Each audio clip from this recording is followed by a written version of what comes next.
Hi, everybody. I didn't realize that we were the last in the winter series. This is very impressive. It's not very cold here, though, so being last is a good thing as the spring one kicks off.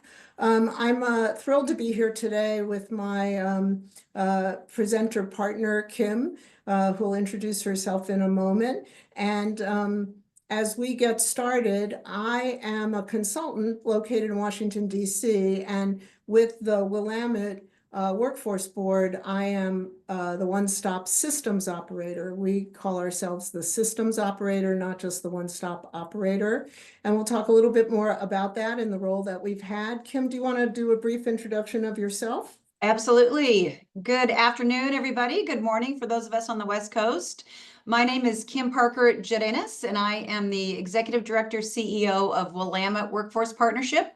And we are the workforce board that serves the mid-Willamette Valley. So it includes the state capital, Salem, and surrounding communities. So looking forward to the next hour or so.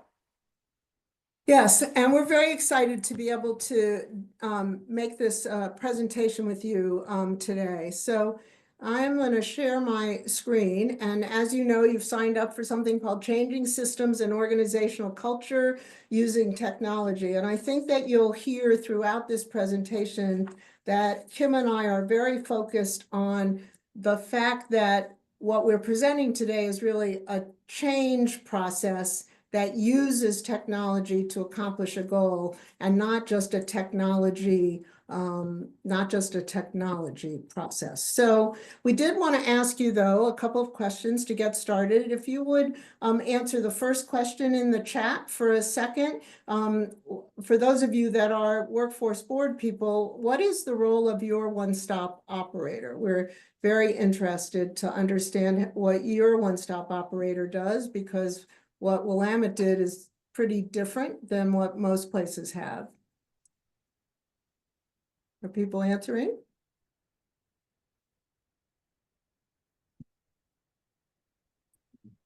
Do you want us to put it in the chat?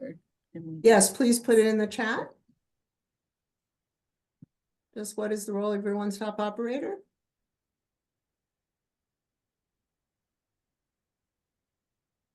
So I see David wrote coordinate activities between partners in the American Job Center, referrals, co-enrollment, not applicable. MOUs.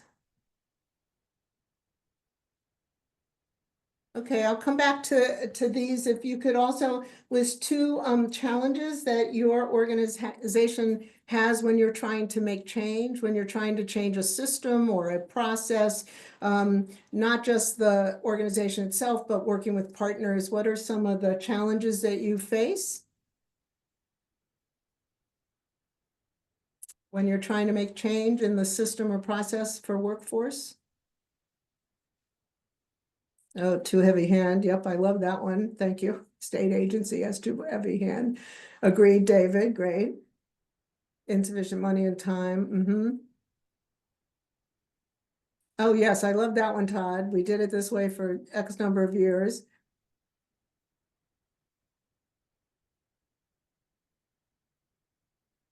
Oh, yeah, exercising influence over non-funded partners. We'll be talking about that. And then for those of you that are still engaged in this, the last question was really to name two technology applications that you most often use in your role.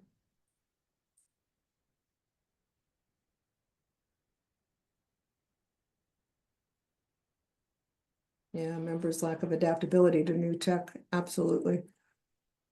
Through technology applications that you use? Geo Solutions, Voss. Typewriter, Todd. I love that. Oh, Atlas. Yeah, that's a new one-stop portal. Monday, Monday just became part of this system that we're going to talk about.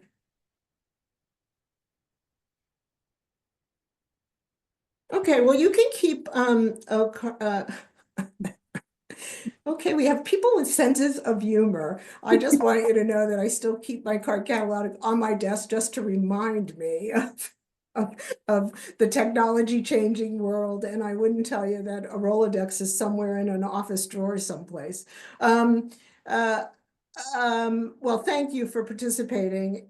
I'm going to turn this over to Kim in a minute to talk about how this got started and what the goal is of the transformation and change we're trying to accomplish. But many of the things that I just want to point out that some of you said, particularly about challenges, we are going to be addressing, like the state not being aligned, people not being able to adapt to new technology to accomplish a goal, not just to have technology, and some of the other things that you all brought up, I think we will touch on, and would love to hear your comments and questions as we proceed. So Kim, do you want to take it from here and talk a little bit about the transformation that you were trying to accomplish? Yeah, absolutely. Hello, everybody. When we think about where this all began, we take ourselves back about 5 years ago, right about now, as a matter of fact, when we found ourselves in Oregon, and I realize that this might not have been the case across the country, but our American Job Centers in Oregon, they're branded as WorkSource, and our WorkSource offices closed, shut down. Everybody was sent home in response to the pandemic. And I like to think about the famous quote, let's not ever let a good crisis go to waste. And so we started thinking about how we can change how we offer services. We had a need, we had a huge need, because we didn't have people in the same building in cubicle land having the water cooler conversations that we'd had for, virtually as long as we've been doing this work in this lifetime, at least, as professional work. So we decided we needed to take advantage of the situation that we were in and really look at how we could create opportunity for all of our partners in our WorkSource system to communicate differently.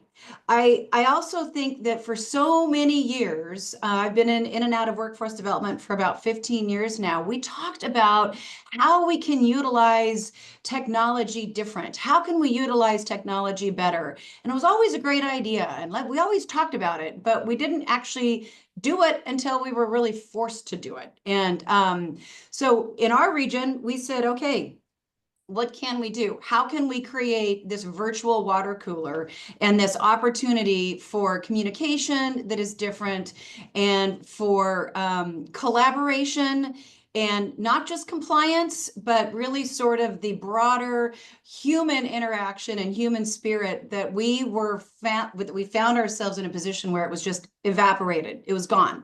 We were literally locked out of many of our buildings, so we could not get in.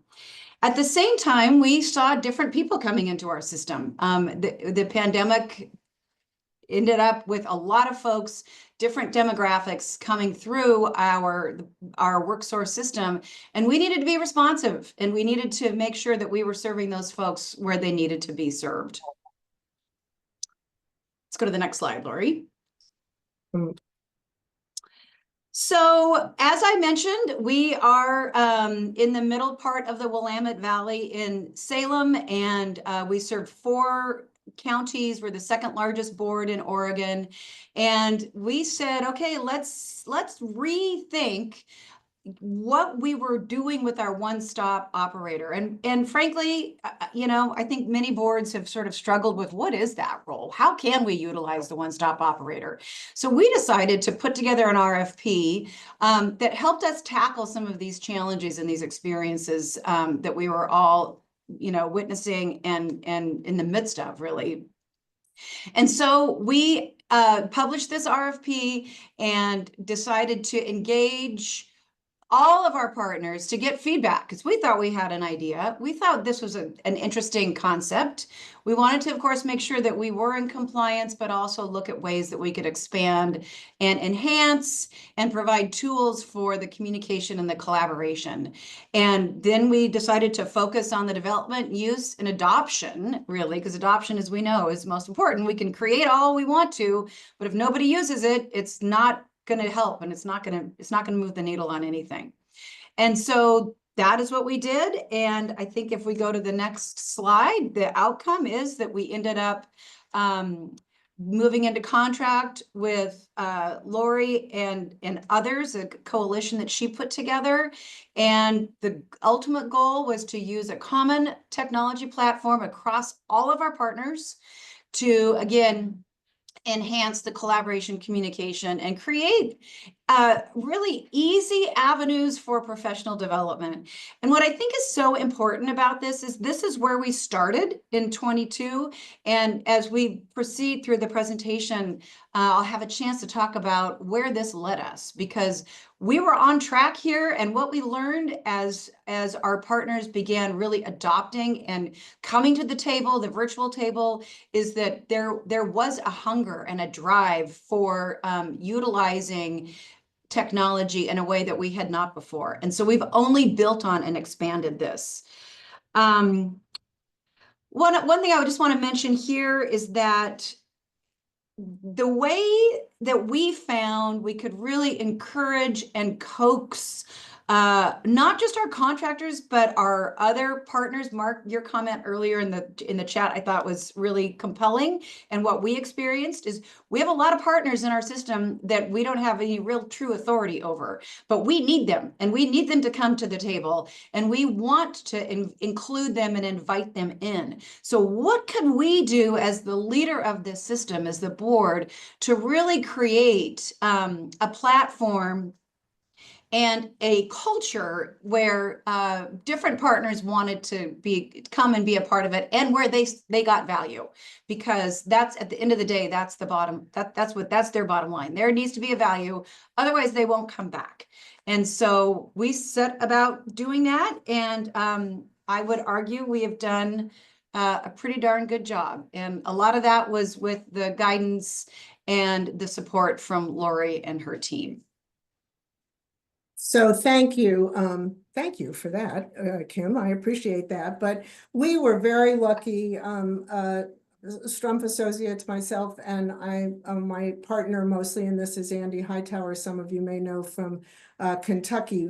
And we were able to walk into a place where they had done a lot of pre-work, as Kim said. You know, Mark, hi, Mark. By the way, Spokane Workforce Council. I know Mark well. Good to see you. But Mark wrote one of the things he thought was important for a one-stop operator was that you foster collaboration among staff from multiple agencies, ensuring seamless delivery. And that was really what this was about, was that it was about how do we use technology to really improve the role of the one-stop systems operator, and to improve the collaboration, communication, and one of the slides Kim didn't mention, but also professional development, because this was really important. That one of the ways, at least in the 40 years that I've been in this business, Kim said she was in for only 15 years. In the 40 years that I have been in this business, one of the ways that you integrate is to have all partner staff have the same kind of professional development platform, so things are not being done differently for customers as they move from agency to agency. And so as we began the process, and you know, some of you mentioned the state, all of you that are in the system know that some of the key partners are state partners. And so I have lived in a lot of scenarios where we have tried to use technology to do any number of things, build a portal that customers can use technology for referral systems. And there have been barriers that have been put up at the state level. And so we were conscious that, as Kim said, people had already been invited in before we stepped into this in 2022.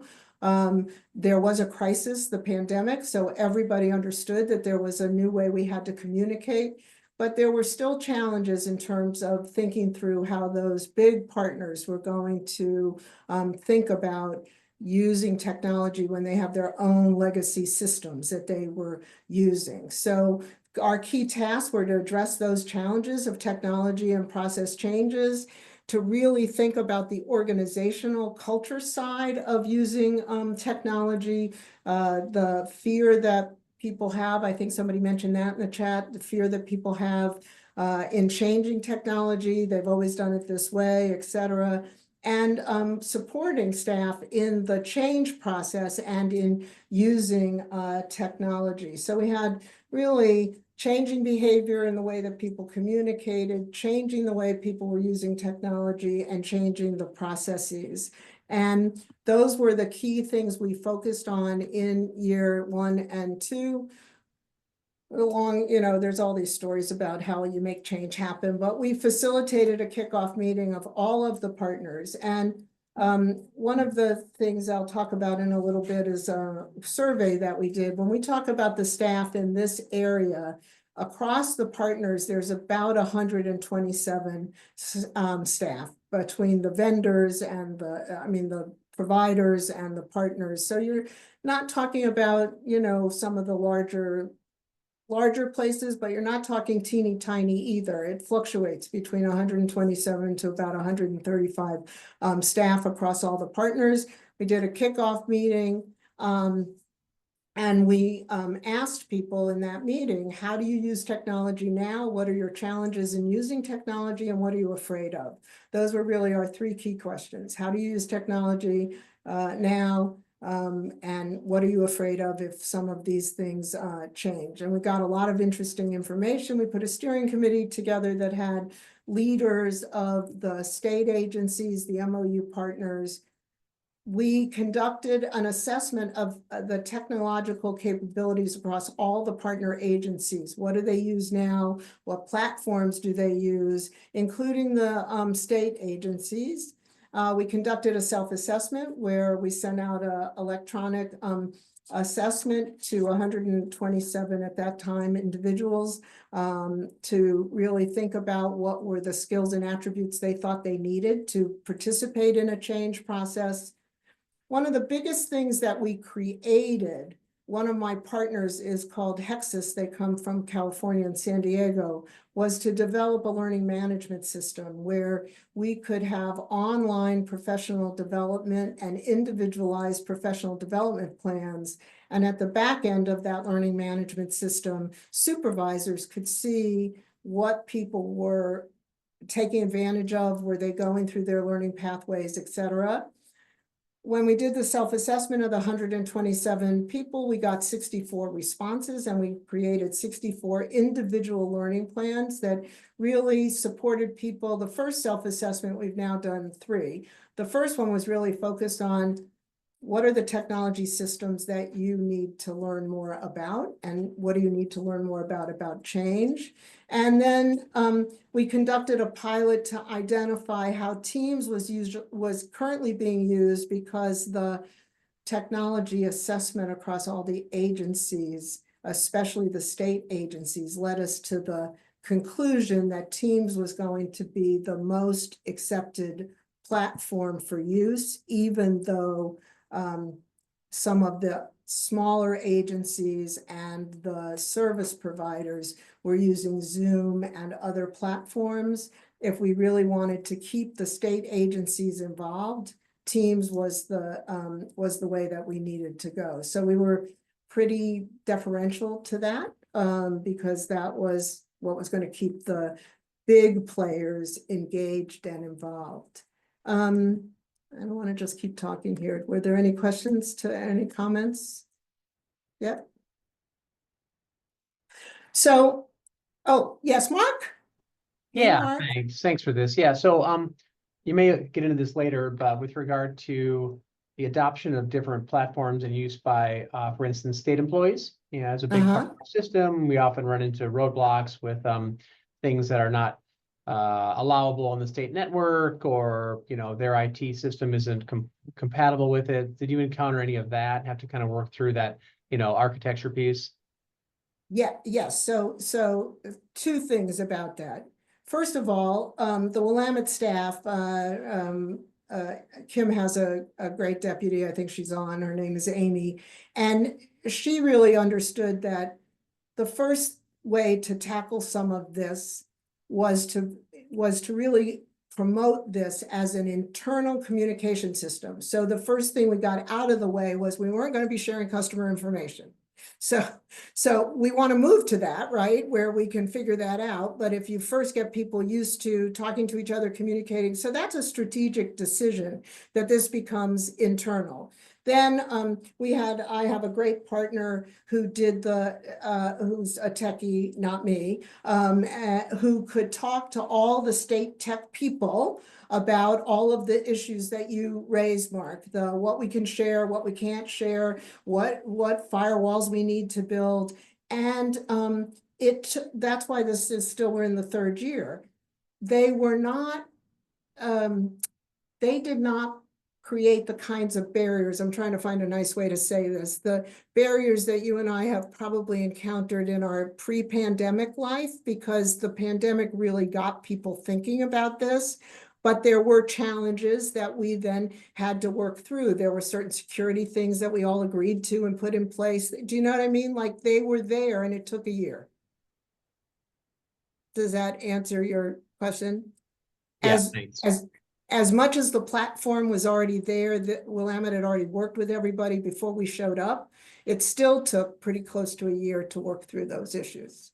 And again, I want to stress how smart the Willamette Workforce Board was to say, we're going to start here with this as internal communication, so we don't have to deal with the sharing customer information yet, until we're all used to kind of working with each other. So so that was kind of really smart. I talked a little bit about this, but the outcomes to date is we have created a culture to use Teams as a tool to communicate and collaborate.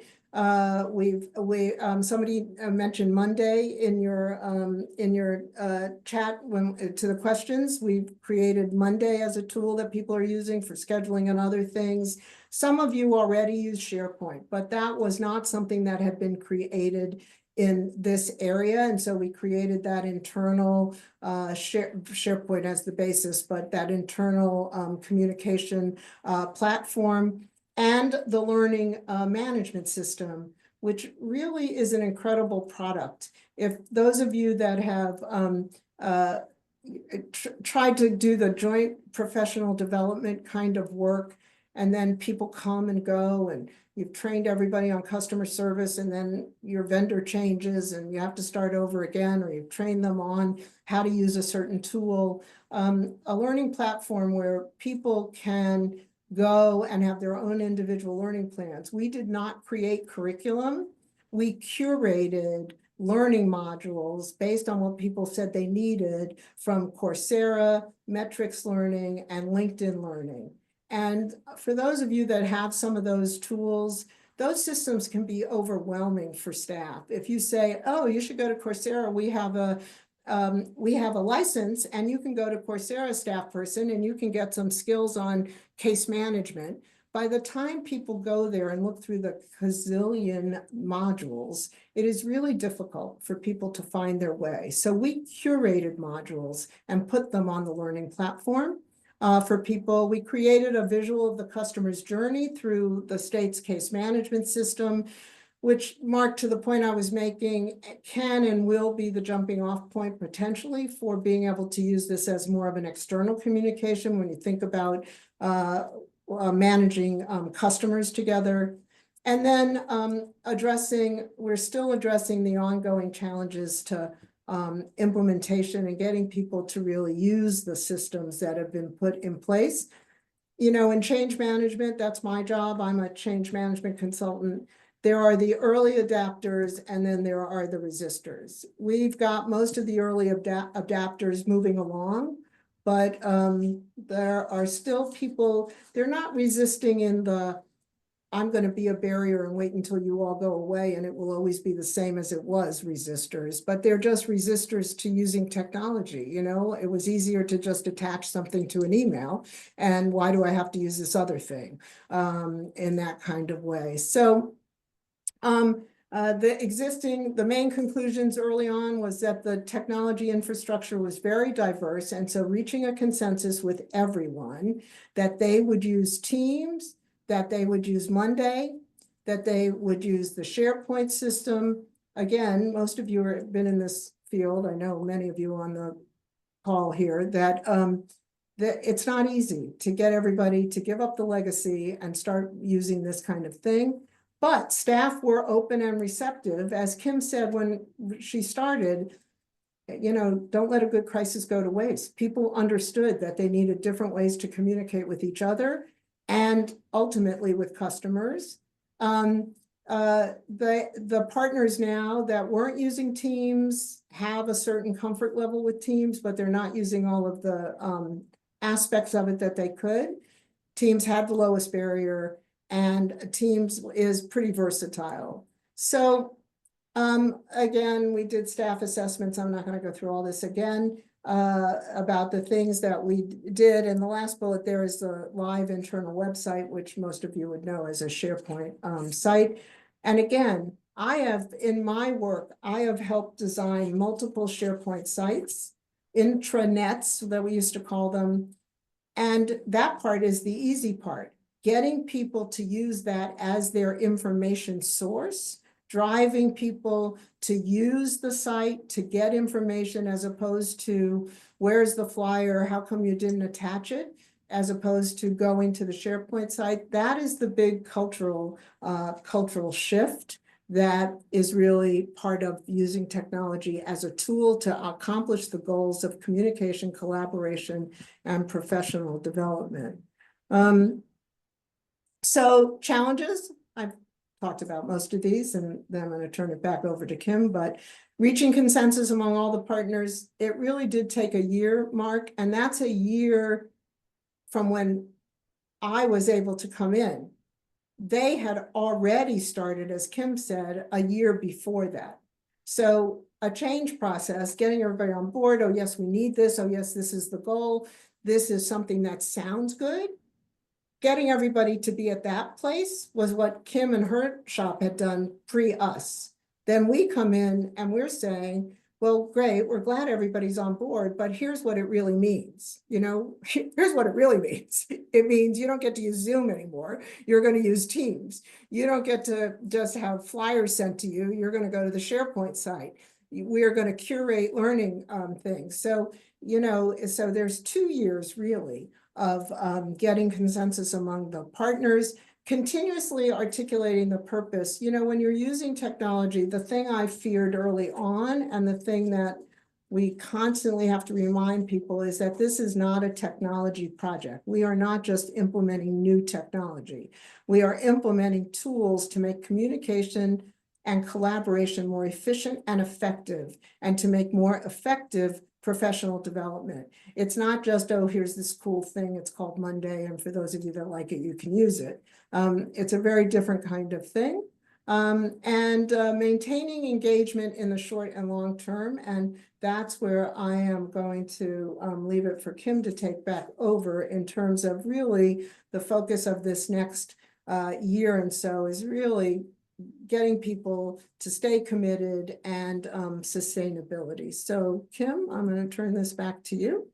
Excellent. So here we find ourselves at the beginning of this fiscal year. We've done all of this work that we've discussed, and wanted to then sort of take a little bit of a deeper dive and figure out how we can, among other things, make sure this is sustainable. Right? How do we stay relevant? How do we make sure that the investment and the tools that have been created are something that our teams and our centers refer to and go to on a regular basis?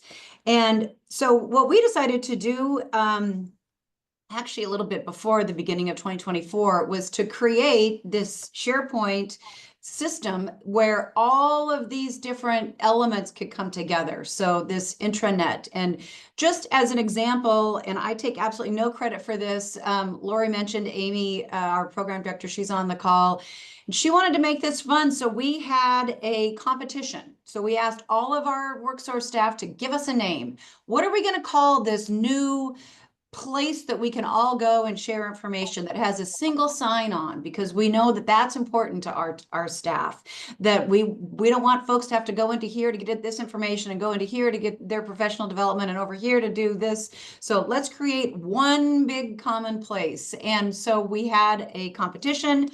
And the winner was Lucas, Lucas.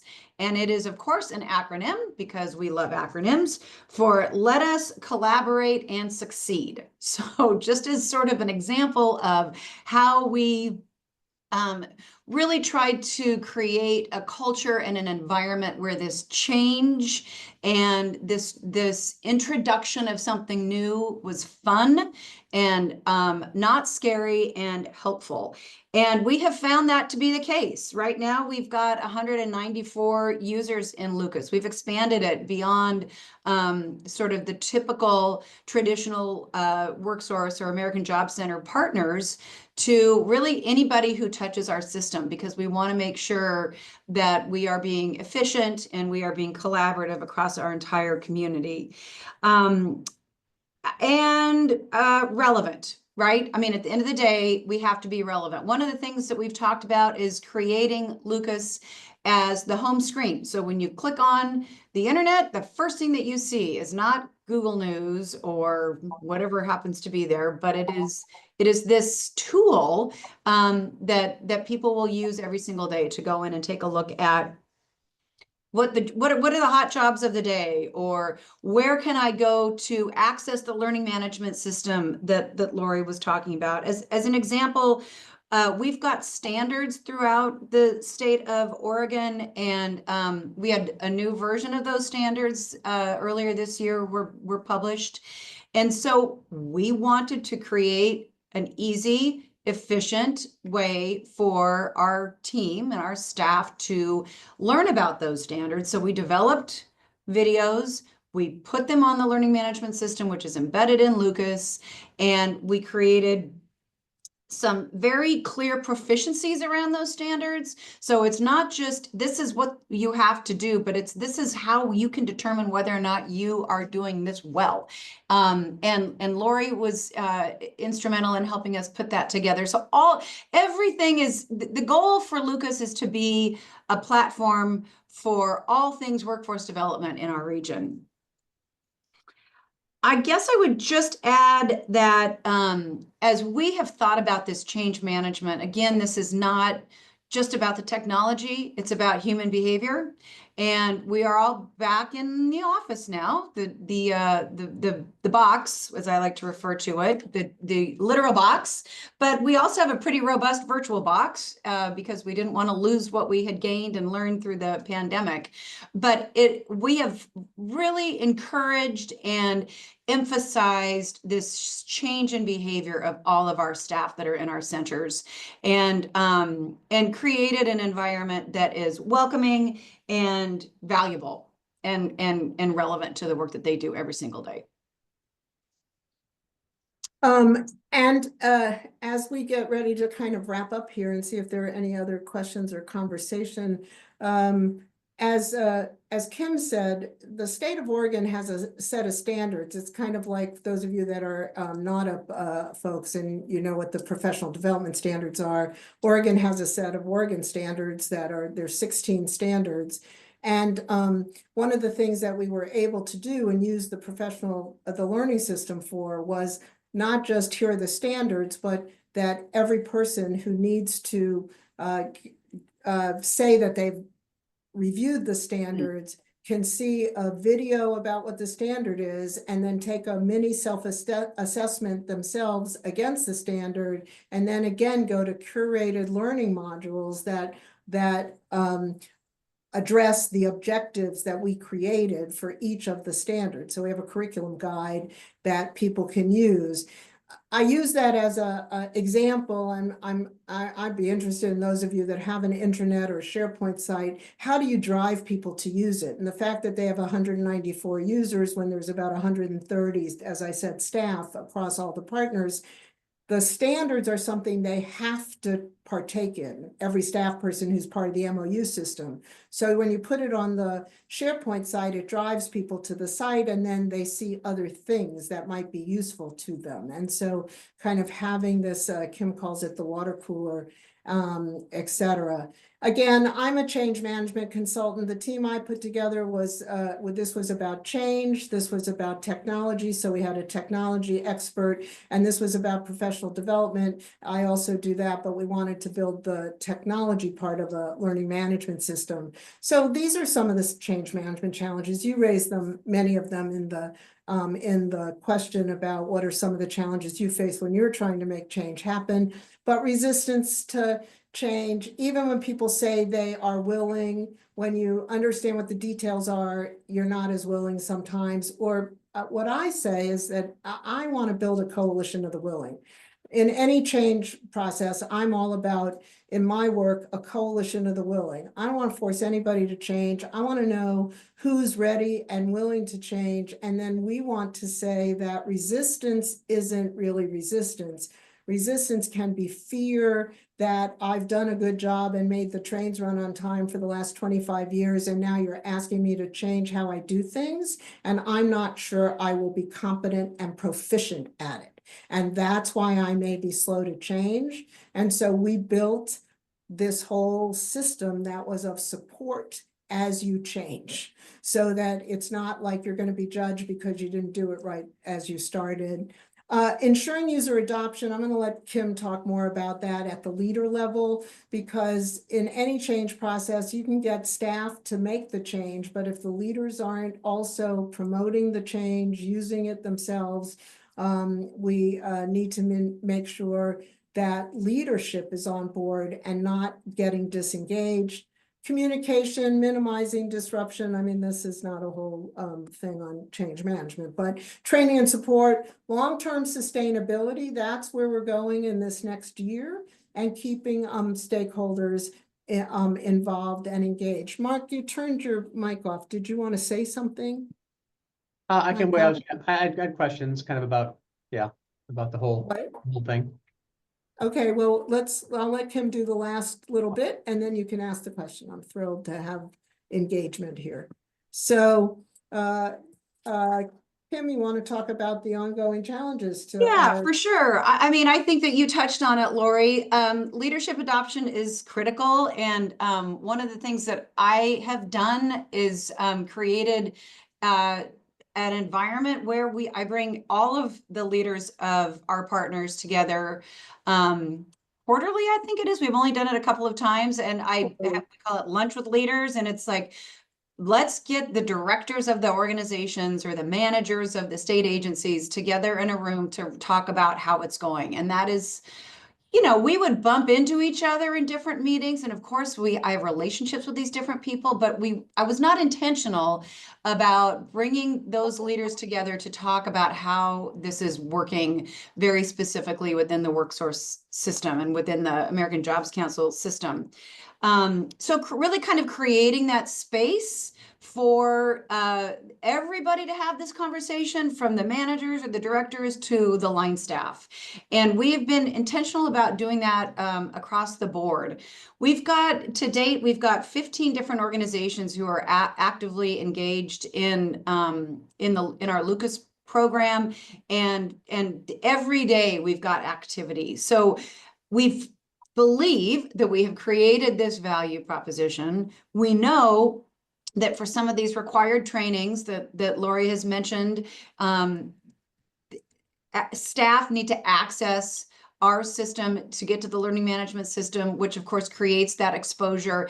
And the more individuals use these tools, these technological tools, the more comfortable they become. And again, the more value that they see.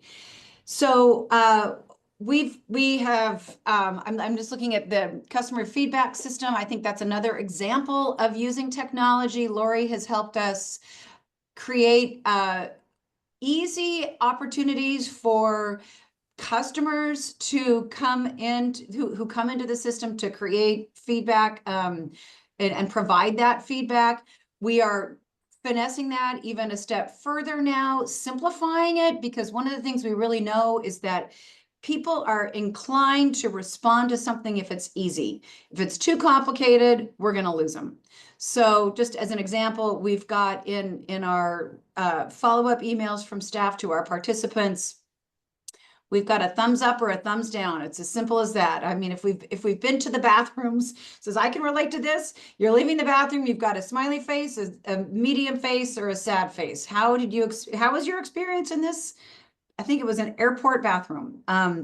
So constantly thinking about how we can utilize technology internally within our system and externally with our participants, so that we can create this culture of collaboration, of communication, and continually provide value and relevance for everybody who comes into contact with the work that we do. And I just want to use the customer feedback system as another kind of resistance to change, just example, because the thumbs up, thumbs down is a added layer that we put on because we were not getting staff to really use the longer version of the comment card. It's just a comment card. It only has 5 questions, but it's electronic. And this is a great example of change management. Staff were used to customers grabbing a survey at the front desk, a comment card, filling it out or not, and putting it in a box. And we continued to say that that was no longer a great way to collect customer feedback, because then you have to enter, write a report. If you do it electronically, it happens for you. The data is entered, it's reliable, and you get good comments. But staff did not really want to give up, some staff, the paper way of doing it, and would also talk about the fact that customers don't like to use technology. And one of our messages is that customers have to learn how to use technology, and it is our job to teach them how to use technology in a variety of ways. So the last slide here, I think, is just Kim and I, we've talked a lot about this, but lessons learned to date.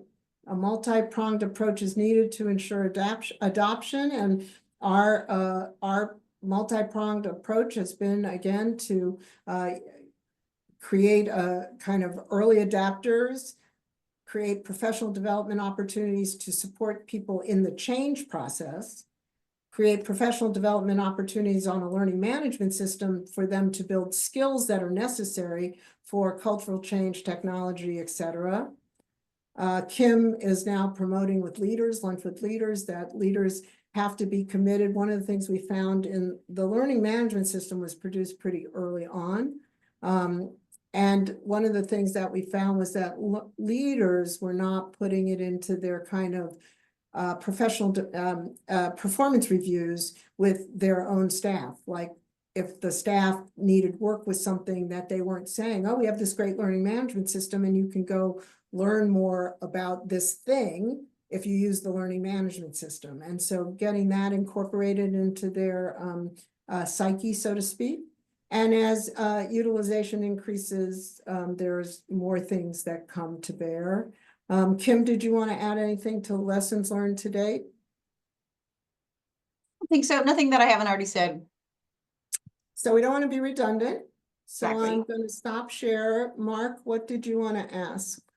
Yeah, Or say. thanks. And I don't want to hog all the oxygen, but so regarding Lucas, so I can see the value for it inherently with among AJC staff and adoption by those folks. And but for me, it's then the external partners. You mentioned you've got other partners that are using it and such across the community, and everyone of course has their own MIS, case management system, PD, and things like that. So how to get folks to find the value in using this? And there's so much like technology out there. We're getting technology fatigue from all the folks, and the burden of technology is such that they don't need another system, don't want another system. So I'm just curious how you make it valuable for them as well. And when it may duplicate or at least come alongside of other stuff they already have. Great question, Kim. Yeah, that's a great question. And I would say, and I'm going to stay at the 30,000 foot level. Amy, I don't know if you want to add something in the chat about your perspective since you are on here, but I would say it's that relevance, and it's also being responsive.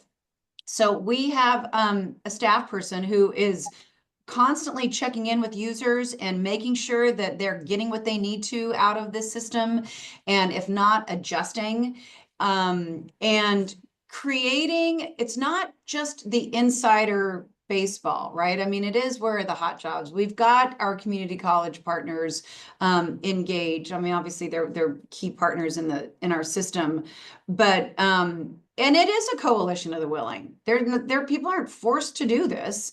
So we'll see. I mean, I think honestly, from my perspective, it's how do we stay relevant and how do we continue to engage those 194 users that we've got right now?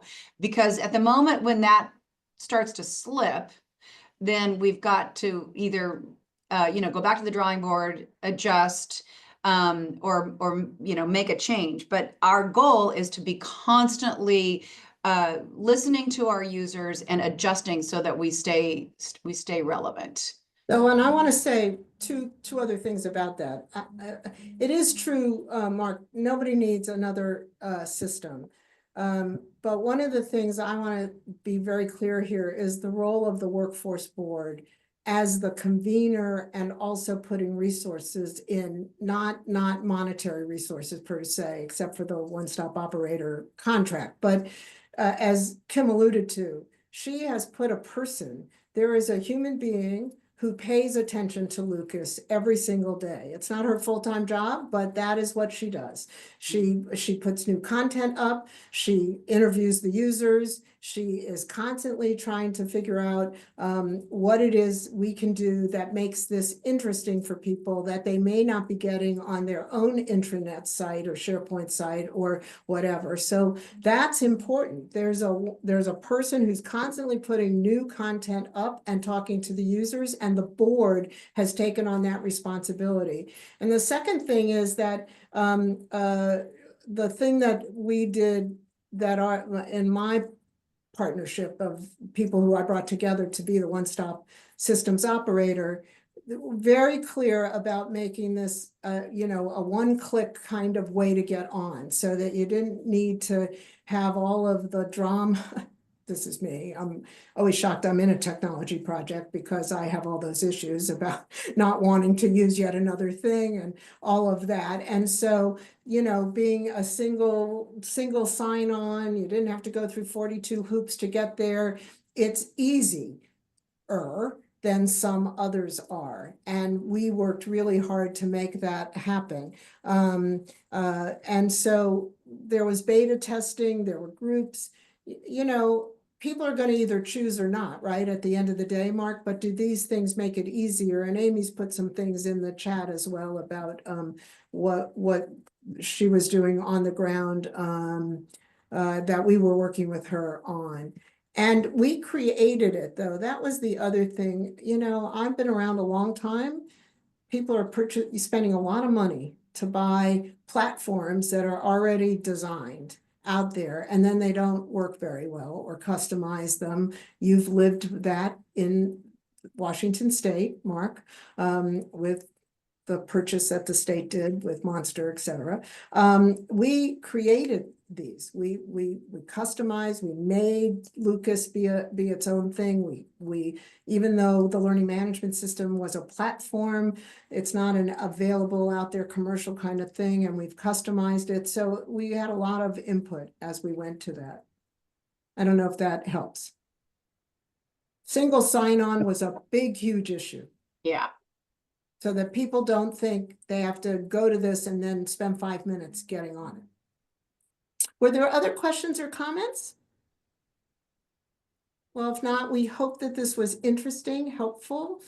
Kim and I are certainly available at any point in time to answer questions. And Stacy, I will turn this back over to you. Thank you, Lori. Thank you, Kim. Thank you all for attending today's program. I think a lot of these things apply to all of us and the work that we do, whether we are at workforce boards or the association that helps workforce boards. So thank you. And I've been keeping Lucas in my head, so I love a good acronym. So thank you, Kim, for sharing that. Just a reminder about our upcoming events, and also a reminder that you will be prompted at the end of this session to take a survey for us.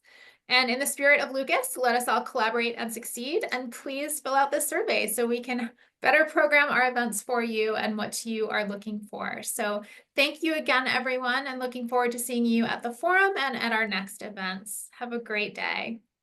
Stacy, Yes. I just want to let, for those of you who are still here, we did put together a video on Lucas just to sort of walk through it, and Amy has just dropped that in the chat.